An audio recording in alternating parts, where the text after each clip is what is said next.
Okay, hi everyone. I'm here with ladies from Pink Cross. They're located in California, but they have people all over the country working with them. And we just want to talk to Shelley Lubben. She's an amazing woman, a huge activist, very strong and courageous. And we all can learn something from her. So, Shelley, I'm getting emotional already. Thank you so much for everything that you do. We're excited to have your participation and your help. Can you just tell us a little bit about Pink Cross and how it got started and what you do? Sure.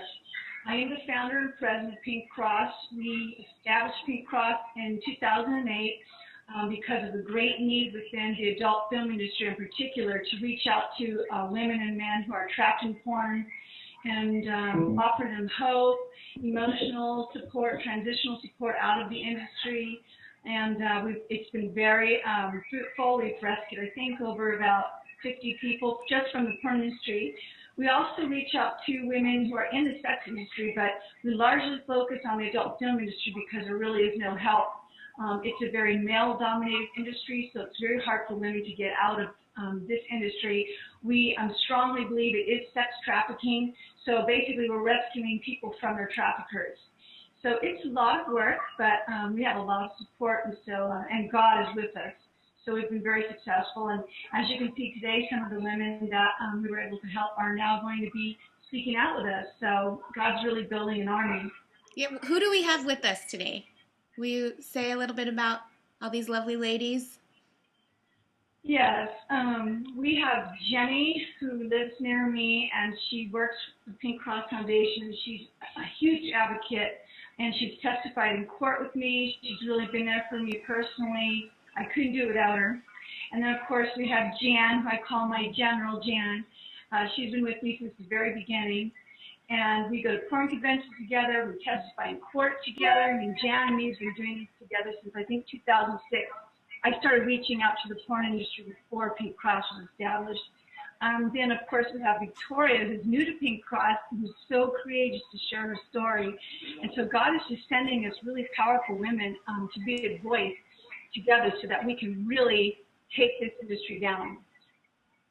Thank you, Shelley. You guys, thank you so much for taking some time today to talk. And I know that so many people need to hear what it's really like and how so many people are suffering, and just learn a little bit more about what they can do to help. So maybe we can just start first. Jenni, will you just tell us a little bit about your background, maybe a little bit about where you came from and what kind of led you to the porn industry, and then we really, really want to know how you got out. So. Okay, well, I guess it would help to know that I was a teenage runaway. I ran away from home when I was 14 years old, and I grew up in and out of institutions, foster homes, group homes. And then by the time I was 18, I had, lived a horrible, broken life, and that's exactly what the porn industry takes advantage of. They love that kind of girl. I was barely 18, fresh out of high school, and didn't really know what I was getting into. I was lured and coerced into the porn industry. It looked like money, it looked like glamour, it looked like fame, it looked like attention. It ended up being about 15 years later when I actually fully got out of the porn industry and the sex industry after being a porn star, prostitute, stripper, you name it, I did it. It was a horrible life, and I have to give the Pink Cross and Shelley and God credit for getting me out of that. It just ended up being really, really bad in the end. And now I'm very passionate about helping others, especially the women, especially the young women like me, to get them out and to show them, that we love them, we care about them. They have other options. They don't have to do this anymore. So. Jenni, at what point in your life did you realize that you didn't really want to be involved in the industry anymore? I'd say the whole time I was there, I didn't want to be involved. But you get trapped. I mean, they do trap you, and they, there were many times when I just didn't want to do it anymore. But you feel like you don't have an option. You get lied to, and you think this is all I'm good for. They program you and brainwash you to think, it is sex trafficking. It is they are temps. They will brainwash you and program you to make you think that this is all you are good for.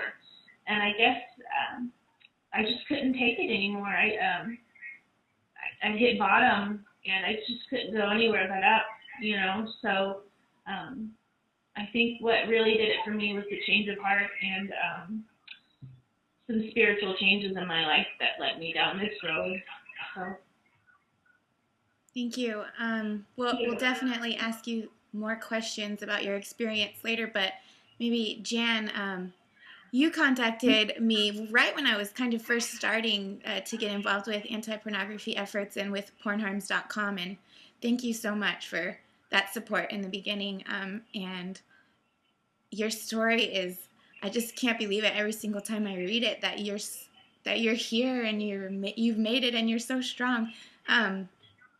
For all the people who haven't had the opportunity yet to read some of the experiences that you had, can you just tell us a little bit about yourself? Sure.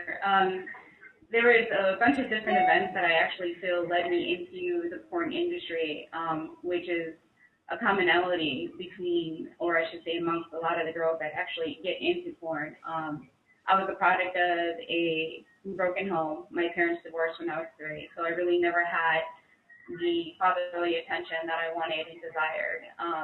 At the age of about 8 years old, I was molested by a female relative of mine, and it was kept under wraps. I never told anybody because she made me believe that this was normal, and that was, you know, how normal love was supposed to be displayed. And then at the age of 13, my actual virginity got taken by rape. At that point, I definitely hit a downward spiral, and I just went out of control, very promiscuous, you know, started drinking and partying at a very young age. I basically started to lose my self-worth.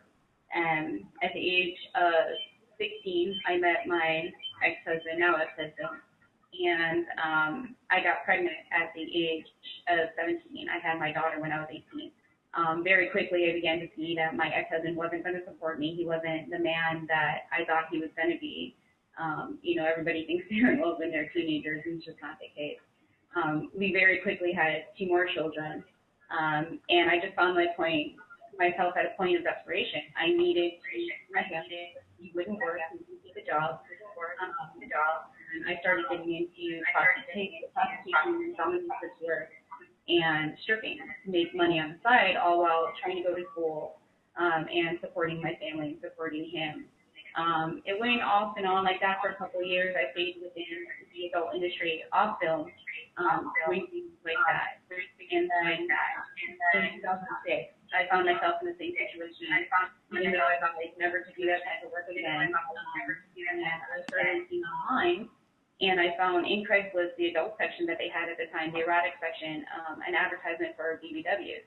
I didn't know what that was, but I looked into it, and it was for big, beautiful women. And since I had done some plus-size modeling before, I just thought, okay, this must be along the lines of the same thing. Found out that it was going to be an actual pornographic film. But again, I was desperate. I needed to feed my children. I needed to do something in order to make ends meet. And I went, and it was just horrible. I had no idea the nature of the beast that I was about to enter. Nobody educated me about porn. Nobody educated me about what really goes on behind the scenes of porn. But all I cared about at that moment was the fact that I had instant money. And I was still trying to work at the same time, but it wasn't enough. I wasn't making ends meet. I felt like a horrible mother, and the porn industry fed off of that like a plague. They wanted me to feel devastated. They wanted me to feel like I had no other way out, because they knew that if they kept me stuck in that mentality, that they could just feed off of that and continue to get me to do more things.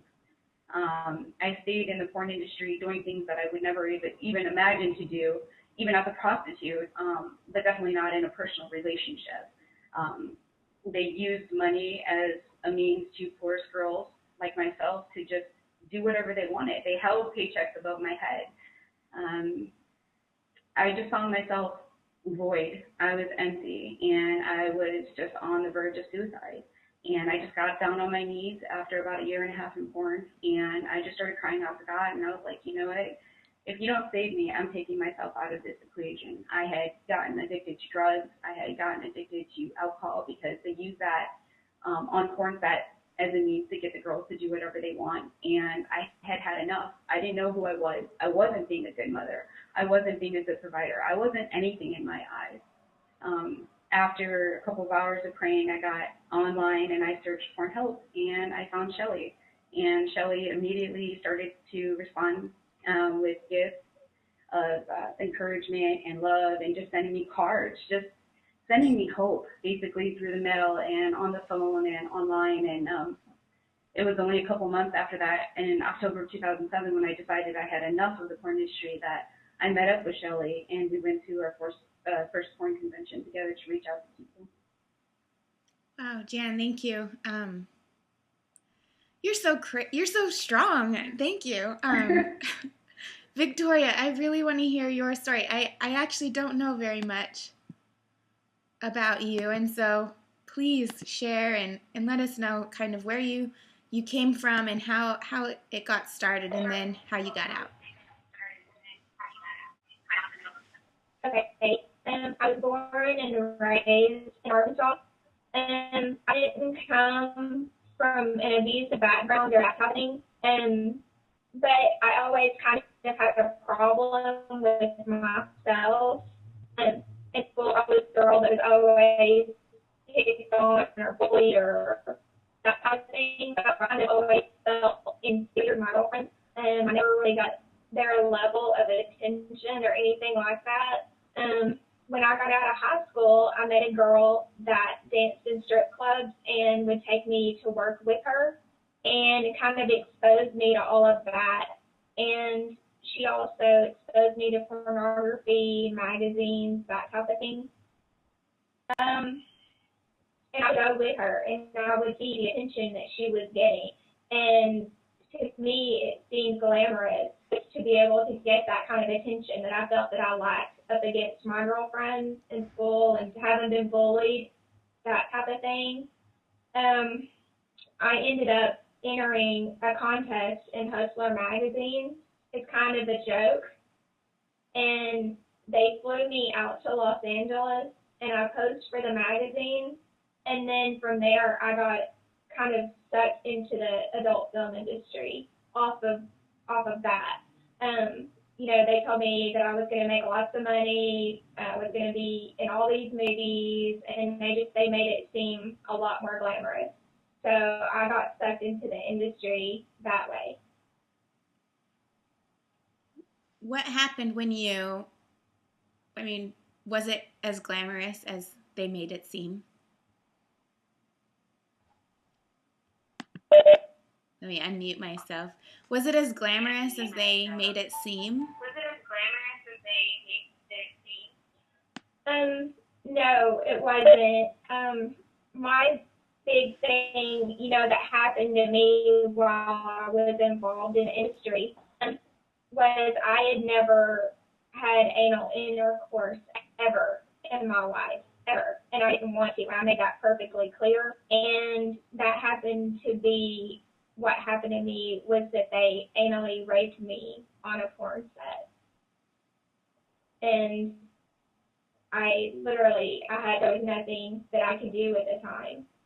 So when I went back and I told everybody, the company, which happened to be Red Light District, they had the guy that did the video was calling me and threatening me. They had other people calling and threatening me, telling me that I didn't know who I was messing with, not to burn my bridges. Basically, like I said, they anally raped me, and then they called me and threatened me to keep my mouth shut.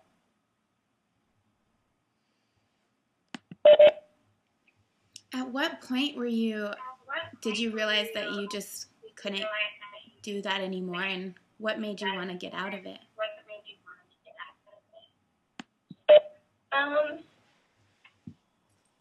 Well, it was a combination of that, the shock from all of that.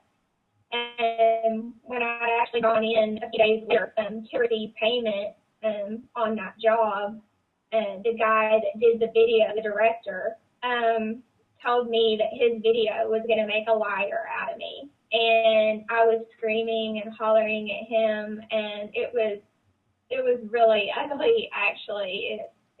you know, I was in shock. They had literally taken something from me, and there was nothing I could do about it. I was on a set with a bunch of guys, and I was being held down, and they had the camera rolling, and I said no several times, but they just kept rolling and ended up, like I said, threatening me because I told on them, telling me not, like I said, not to burn my bridges, watch what I did, that type of thing. And I had gone in and yelled at the director, and he didn't even pay me properly. They literally cut my paycheck and told me that their video was going to make a liar out of me, and that there was nothing I could do at all. That brings up a really important point, I think, that a lot of people don't understand. And that being, let me just say, I know a number of women who have called me, even women who were forced into trafficking and prostitution first, but then were recorded and pornography was created. And the thing is that during the filming of the pornographic films or photographs, they were being raped. But so many people who are just watching these films think that the performers, the girls in the shows, are doing it willingly and choosing to. And it's just so hard. How do you prove, that? How do we show people that what they're watching in pornography is often rape and the most degrading of all human acts, and that the people in those films they don't want that. They're being recorded against their will. I'm guessing Shelley might have a good answer. Well, one of the ways that we've been working on to prove it is we've actually come across footage of pornographers that's not shown in their movies. We definitely make it our business to follow the porn industry and find out these things. So we're actually going to be releasing that footage to the government and the FBI and California state agencies. But yeah, and also it's easy to prove because pornographers are online bragging about the whores they raped. They often call the women whores. It's not hard to find this information. And what we've done is we've just been watching the porn industry for about 7 years. And now we're going to be releasing some of that information. And also it's most important to hear from the victims. And that's why we're here today. We're all victims of rape. We're all victims of violence and degradation on the porn set. We're all victims of an unhealthy, unsafe workplace. And we're all victims of the illegally operating porn slave trade. And so our voices together, all of us standing up together, the government has to hear us, and also the general public must hear us, because every time they click on a porn movie, they're contributing to the destruction of women and men in the industry, in particular women, though, because the nature of porn is for the women to get abused and degraded. But we have tons of proof that these women were raped, and we're definitely going to make sure the general public and the government get a hold of it. One really big misconception, too, I think, is people, I'm just talking about the general public, they think that those who are involved in pornography, they chose it, so they deserve anything that's happened to them. That is not true. We have to be loud and make sure that they understand that so much of what is happening wasn't a choice. It's forced upon the performer. All of us were lured in, coerced to do things we didn't agree to, and even forced to do sex acts we didn't agree to. That describes sex trafficking. That's a U.S. code for sex trafficking. And so our goal is to prove that the porn industry is sex trafficking, and that the majority of women are not contract stars. The majority of women are young girls, 18 and 19-year-olds, that have been lured in by a pornographer, a trafficker, and once they're there, what are they going to do? They're on set with mainly males are on the set. It's a male-dominated industry, and that girl, she's 18 or 19, she can't even read a contract that says words like arbitration and litigation. She doesn't know. She's just seen the illusion that the general public sees, that this looks glamorous and this looks lots of money. She has no idea that it's a very false illusion. And once she's there, how is she going to get out? They're going to threaten her that they're going to send her porn to family members. They threaten her they're not going to pay her. They'll blacklist her. they'll humiliate her and show porns all over the internet. So these girls are often stuck there and don't know what to do, and they're very, very young. It's horrific what's going on in America, and that our government can't see through this facade. So we're going to make it our business to make sure that the government understands fully that the porn industry is sex trafficking. We're going to stand by your side. Shelley, you're giving away your book this week during White Ribbon Against Pornography Week. And we're also going to actually be streaming a documentary that features you called Out of the Darkness. So there are lots of ways that people can hear your story. But will you just share a little bit what happened to you? How did you get involved in this? And how did you find the courage? Well, for me, it was a combination of things. I have what I call the classic porn star background. I had sexual abuse when I was 9 years old. I come from a family where we weren't very close. I didn't receive a lot of affection or attention from my parents. They weren't bad people, but they weren't involved parents. Also, our family grew up in front of the TV, so I learned a lot about sex at a very young age. And by the time I was a teenager, I was acting out to get attention, in particular from males, because my own father wasn't there for me. And so by the time I was 18, I was a rebel teenager, acting out sexual abuse. I'm angry at my parents because they weren't there for me. And so my dad kicked me out of the house, and I ended up on this street where a pimp lured me into a life of prostitution. And after about 6 years of prostitution and literally surviving a crazy, bizarre life of men trying to abuse me, hurt me, beat me, do bizarre sex acts, I was so burned out between prostitution and stripping that a porn star actually came into the strip club where I worked and told me I could make really big money and that porn was legal. And so I believed it, and sure enough, I got into the porn industry, and again, I didn't know that it wasn't illegal. I didn't know that it was okay to have sex on a dirty porn set where rags full of bodily fluids are all over the place. I didn't know that when I show up on set that they were going to change the scene on me, and instead of doing regular sex, they wanted to do like anal sex or gangbangs. And then, what are you going to do when you're on the set? You need the money. They tell you it's going to be okay. The pornographers are very, they know how to groom a girl and brainwash her and tell her, oh, she's so pretty. And then you're so wrecked on the porn set that they emotionally break you down. That's the whole goal of the pornographers. They break the women down where they're in tears, where you can't even make a decision, a good decision, and next thing you know, you're in the middle of a sex act with 5 or 6 guys. And so after about 30 movies, after the porn industry told me how safe I would be and that I could never get HIV or STDs, that after about 30 movies, I caught 2 sexually transmitted diseases. One of them was a non-curable disease, herpes, and the other was HPV, human papillomavirus, which led to me having cervical cancer, where I had half of my cervix removed. So I really got burned from the porn industry, and they lied to me the entire time. So that's why I'm passionate now to reach out to women, especially in the porn industry, and let them know this is what they're doing to you. They're lying to you. They're giving you a false sense of security.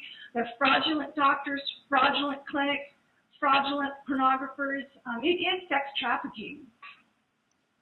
Can you guys tell me a little bit more about what the conditions are like, the working conditions? What's it like on the set, and what are the people like too that you're working with? You've mentioned a little bit, but maybe Jenni. Jan? Yeah. Okay, let me unmute her. Okay. The porn sets are usually filmed in rundown motels or hotels or private, mansions, mostly in California, although they do illegally film in places like New York and all over the U.S. and abroad, obviously, because then they don't have to abide by the laws here in the United States. But I've been on porn sets where there were just towels and towels of women who had been menstruating. They had condoms everywhere, used condoms. They had core lighting. the work conditions are hazardous. They really are. And I've been in places where girls had literally just finished a scene on a bed, sheet or whatever. They wouldn't change the sheets or anything like that. They had used toys. Those toys aren't sanitized. So you're using somebody else's sex toy. That right there is a big no-no. And it's just horrible. You can get onto the bed. A porn producer will promise you that he's going to be safe with you. You have safe words and all of this other stuff. They make you believe that you're in a safe environment, but you're not. The minute you start to complain, the minute you start to say, okay, no, this hurts or anything like that, they tell you, oh, well, instead of saying ow or something like that, just moan louder. Make it seem like you're enjoying it. You know, they don't care if you're in pain. They don't care what's happening to you mentally or physically. A lot of the times when I would do a scene, I would just mentally check out. I actually did a scene with about 25 guys. Beforehand, I was promised that I wouldn't actually have to sleep with these men, all of these men, that it was just going to make it seem like I was with all of these guys. It wasn't the case. I actually had to sleep with all of them. I was also promised that no anal penetration would happen because I was adamant about that. I didn't want that. It happened anyway. And I've even had people comment on that video saying, you can see that you're checking out, and they just keep rolling. It doesn't matter.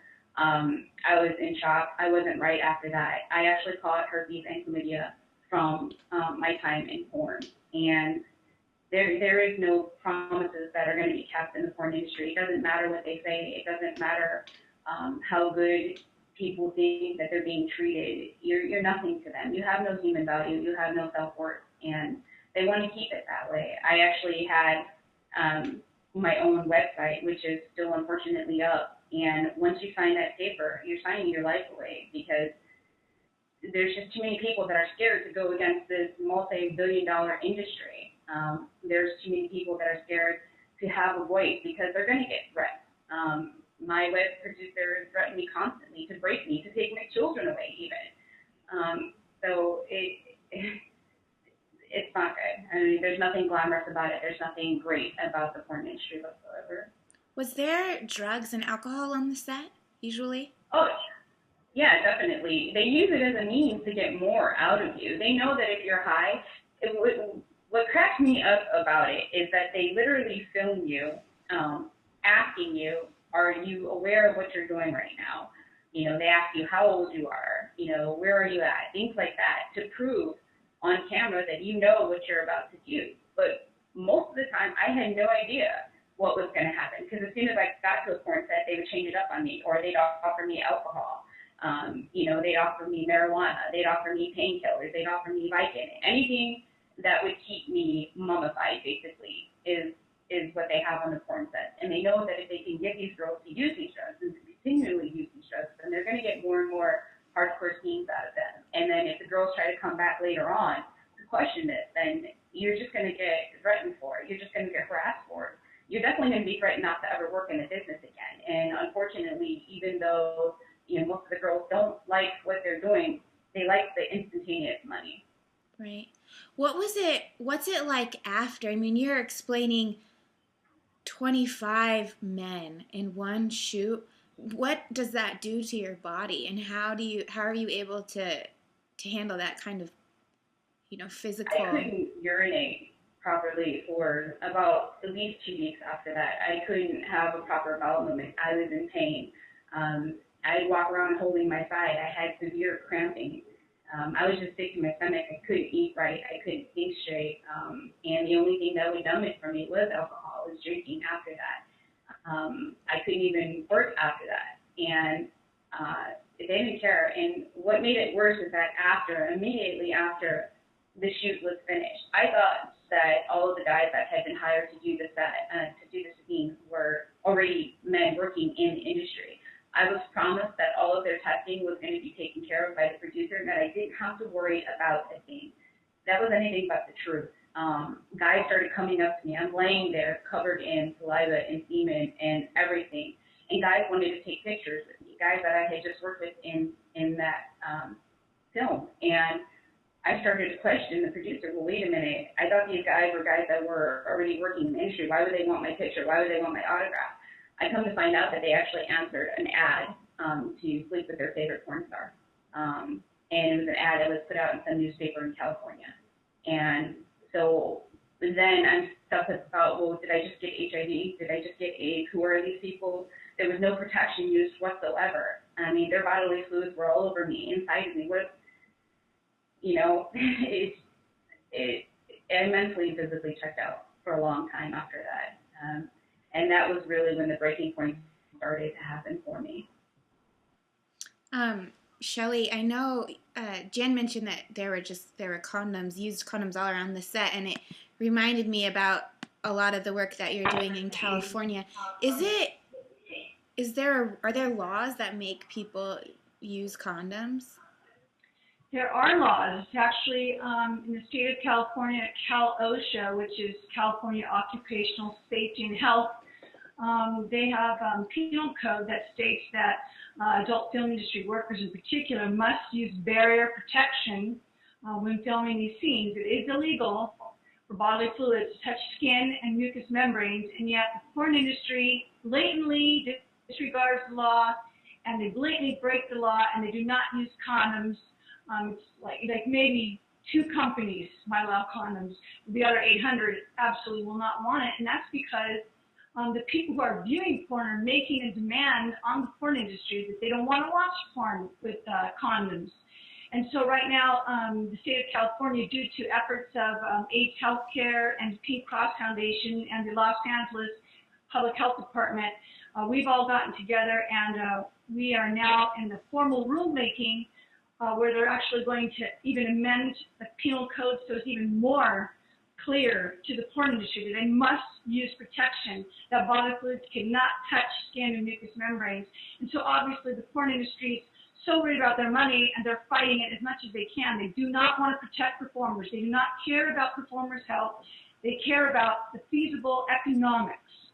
And so, but we're winning, and California is definitely coming hard down on the porn industry. So of course they're threatening to move to Europe, and I say good riddance.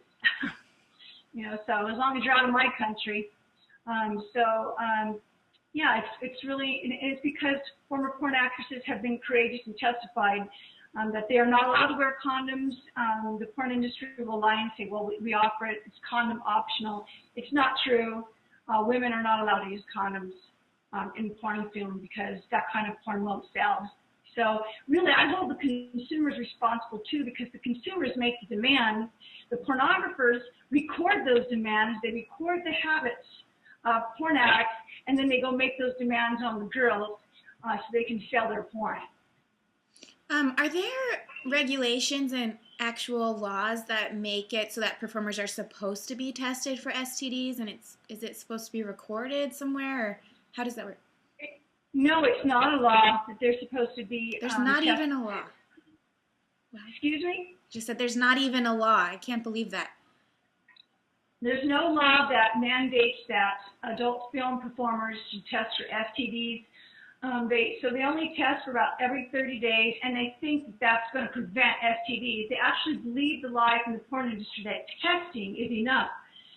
Clearly it's not, because they joke about their STDs all the time. I can give you tons of screenshots of porn stars talking about their chlamydia, gonorrhea, herpes.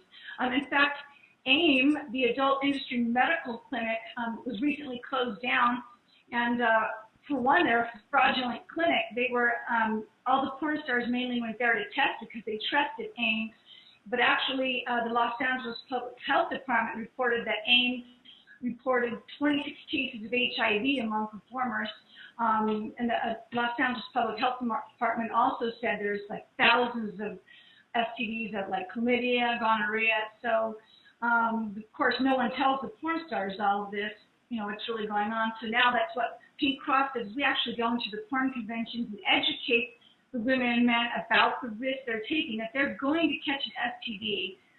This is very serious, and people like me have had very long-term outcomes because of that. I still struggle with reproductive problems due to my time in the porn industry, which was actually very short. So imagine what it's like for people who are in for a few years. And many of the porn stars, they work with their STDs. They don't, the porn industry doesn't care.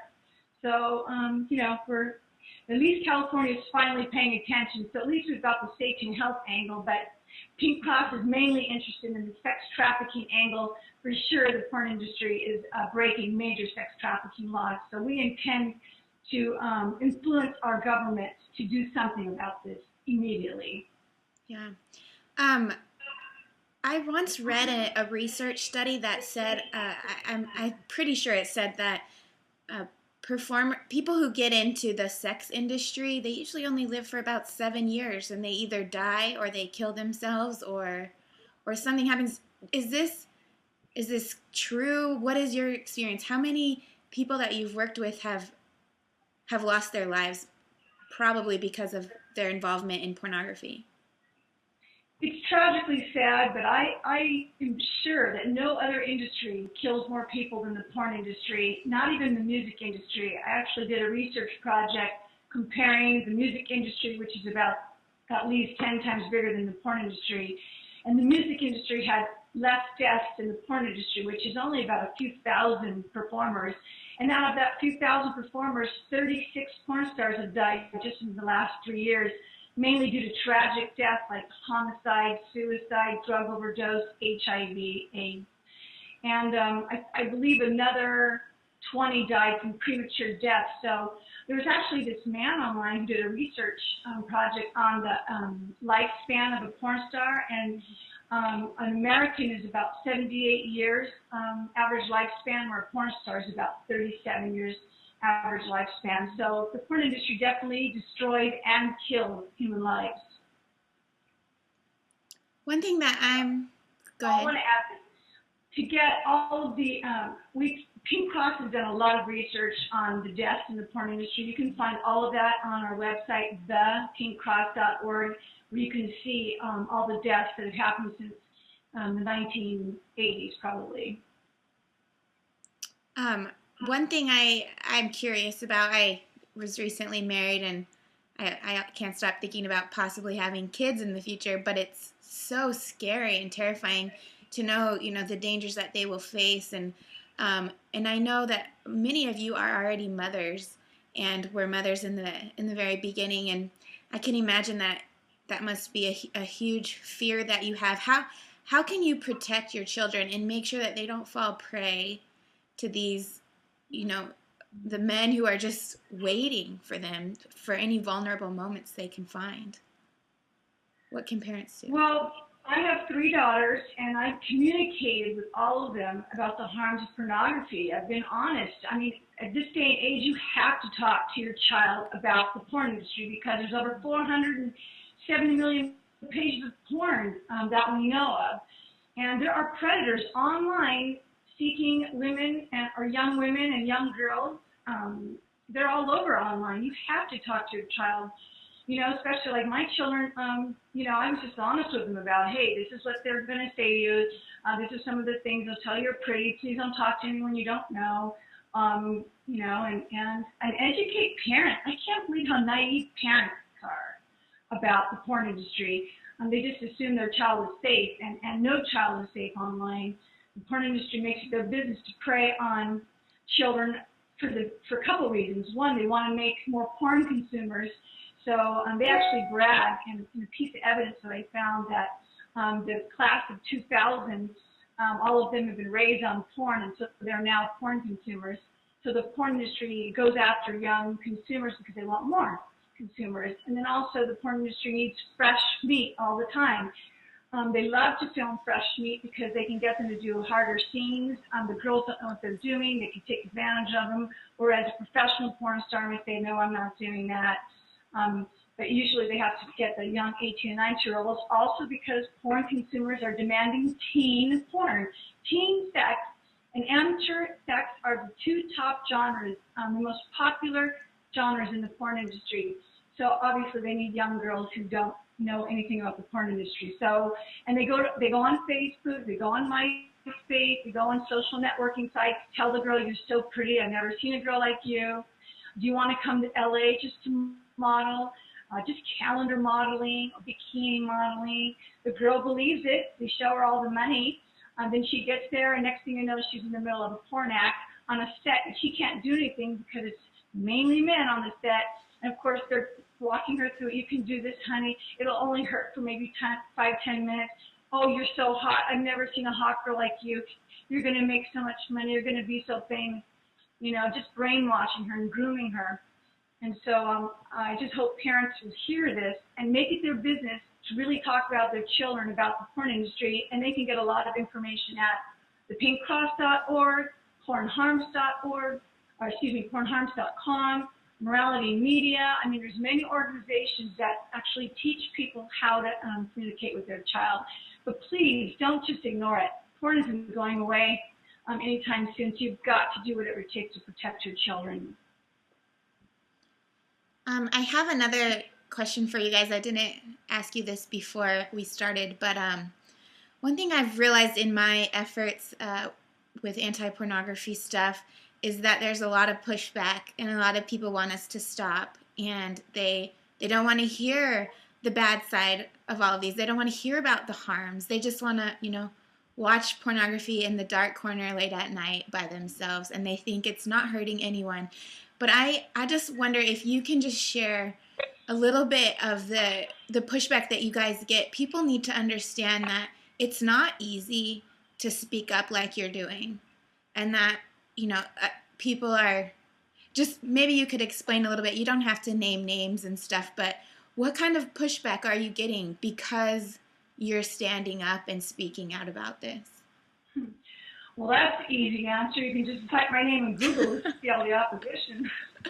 I have pornographers who make my life their business. I have team members who turned and believe the lie of pornographers. And then I actually have women that we've helped, that pornographers contact and say, Shelley Lubben made all this money off of you. Here she is living good while you're living poor. And so then the women get mad and they believe the pornographers. And then they come out on the web telling all these lies about me and Pink Cross. It's just daily, on a daily basis, I and Pink Cross are beat up by the porn industry, which people should look at that and realize, obviously, we're a threat. That makes sense. I've had them call my home, text my phone, make threats, death threats, identity theft. My husband and I went through that last year. But you know what? If anything, it just fuels me that, you know, they don't understand. They come after me. It just makes me more angry. So I just go right after the porn industry and I rescue more people. So really, they should probably leave me alone and I might take a break. But since they're being so adamant about destroying my life, I think what I'm going to do is I'm not going to stop until this industry is completely annihilated. Shelley, we're so glad that you're here. Victoria, Shelley mentioned that you just kind of recently joined Pink Cross. I'm wondering, are you facing any kind of scrutiny because of your involvement? Have you received any threats? And I don't know, what's happening with your involvement? I think you're muted. Receiving the best support possible. I'm so glad that I found Shelley. I think that what she does is absolutely commendable. She's great. She's beautiful inside and out, and I'm so happy to be a part of her movement and what she's doing for girls and people involved in this industry. As far as anything that I've gotten, you know, after hooking up with Pink Cross, I was getting all the negativity before even coming in and finding Shelley. So, I mean, I've dealt with everything from hate mail to my home, nasty messages, nasty emails. And I've actually had people who have, you know, presented themselves as being a boyfriend, and they come off as normal. In a couple of months into relationships, they are calling me over, and they're porn star. You can't love God for making that, but it's absolutely fighting on responsibilities and just taking that all behind the. I mean, it's absolutely invading everything I deal with since leaving misery. And I'm so glad that I found Shelley because she's somebody that absolutely understands and everything that she's stating is absolutely true based on my own personal experiences in that industry. Everything that she's saying here today is the gospel, absolutely 100% true and factual. Thank you, Victoria. I just want to say, because I feel the same. I mean, I don't think I've received in any way the same kind of threats and pushback that you ladies have. But, every day there's hate mail, emails, calls, trying to get us to stop our work. And it is such a help to receive those messages of encouragement. And so, and also the donations, to know that we're not alone in this fight. Maybe we're the loud ones, but that it's nice to know that there are many, many people behind us. So I just want to say to everyone listening to definitely support Pink Cross. Go to pinkcross.org. Make donations. It's hard today, to do all this. Money is extremely tight, and it's hard sometimes to just wake up and do the work. So please just share your encouragement with them and with us. Before we end, I think we can talk all day. I have so many questions for you, but we're running out of time. I just want to ask if there are any last things that you want to say to people who might be watching about the truths behind the porn industry and the horrors. What should people understand? Maybe Shelley and Jenni, do you want to go first, and then we'll go to Jan and Victoria? Well, yes. First of all, I thank you for having us. I thank you for supporting us, and I just wanted to thank everyone out there for supporting us, through the years. And if it wasn't for your support and your donations, we wouldn't be able to do this very much. It would be so difficult, and we still need your support. We still need all of your donations, and just anything you can help with, that would be wonderful, because this is a serious, serious problem in this country, and it needs to stop. And we can't do it without you. So please continue to give us support, and just know that porn is a lie. They lie to each other all the time. These people lie to each other. They lie to themselves. You lie to yourself when you're in it. They're lying to you when you're looking at this product. It's a lie. It's all one big lie. But we are here with truth, and they don't like that very much. So one of the things we do is get the truth out there so everyone knows what the reality of this is. And it's just very important that everyone knows this, because most people are completely clueless about what really goes on. I know more about the porn industry now that I'm out of it than I ever did when I was even in it. It's amazing. So just continue to please support Pink Cross. We really need your help, and we just want to keep going, and I know you guys want us to keep going. So thank you. And I would like to say that no other device destroys families in our nation more than pornography. I recently heard, I think it was Josh McDowell said, the problem in families isn't adultery, it isn't divorce, or it isn't drug addiction to teenagers. The number one problem in families is pornography. And Christian men are viewing pornography. And I think there was someone who quoted that about 54% of pastors admit that they regularly view pornography. This is destroying our nation. I mean, just 20 years ago, the porn industry was secretive, and there's only about maybe 200 people. And in just the past, I think, 12 years, the porn industry is 20 times itself. What will it be like in 15 or 20 years from now? Our young daughters won't even be able to walk the street. Already we can see how pornography is coming out in our government.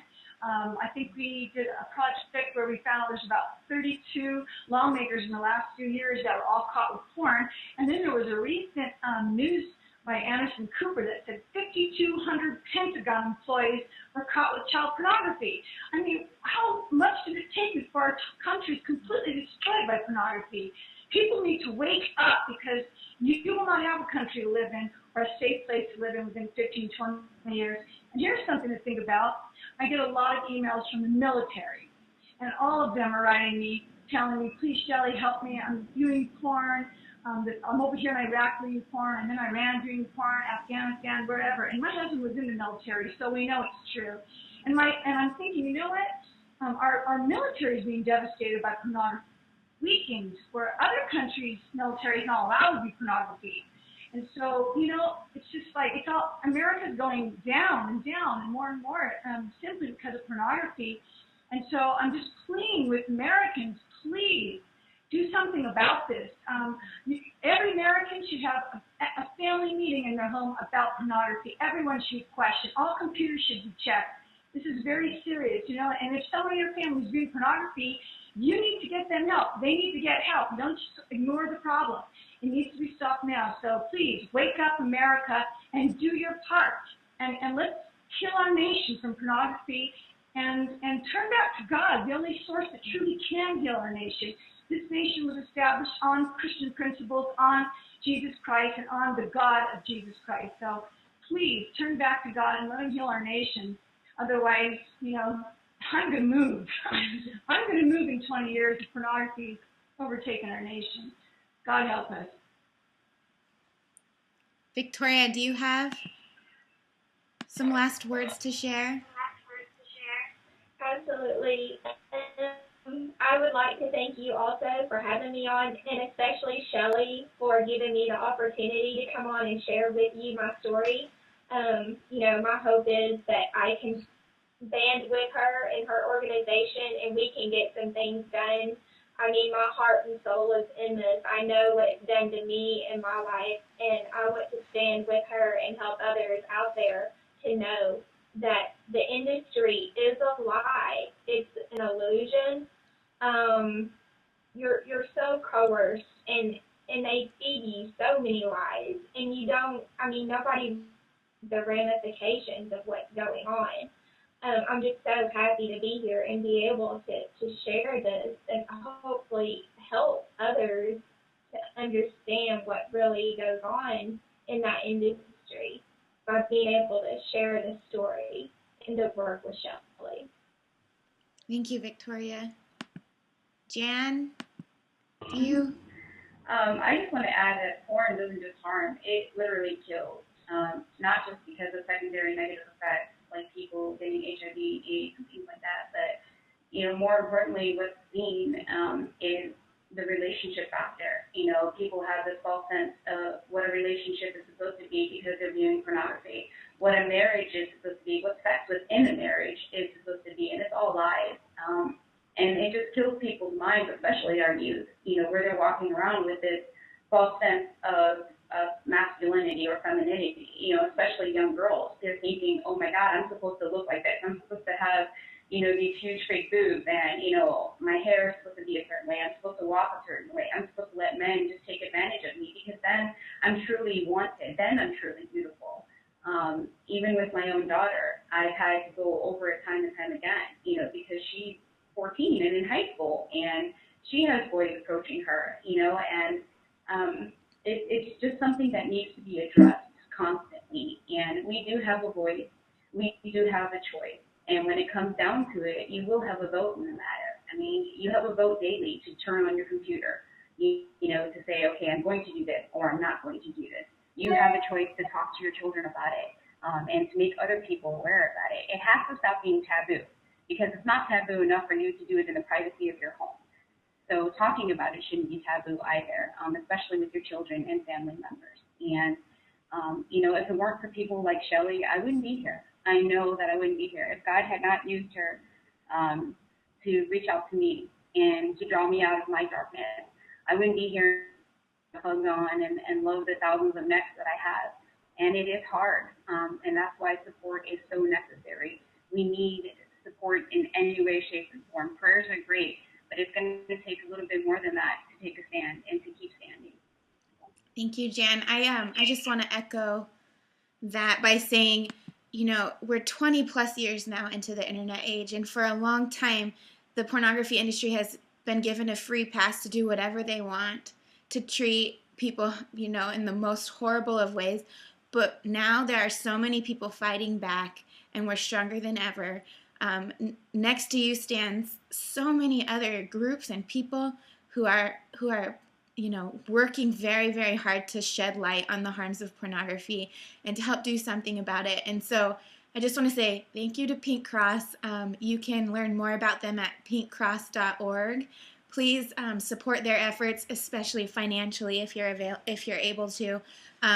This week, during White Ribbon Against Pornography Week, Shelley Lubben is going to give away her book. It's called The Truth Behind the Fantasy of Porn.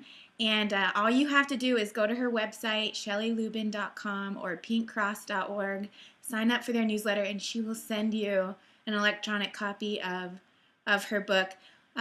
Again, we've got tons and tons of events planned this week, and we will continue to be loud and make sure that other people understand that this is not okay. Americans are not going to stand for this anymore. It's important to protect our families, our individuals, our children, everybody. So just learn more at pornharms.com/beaware, and thank you everyone for participating.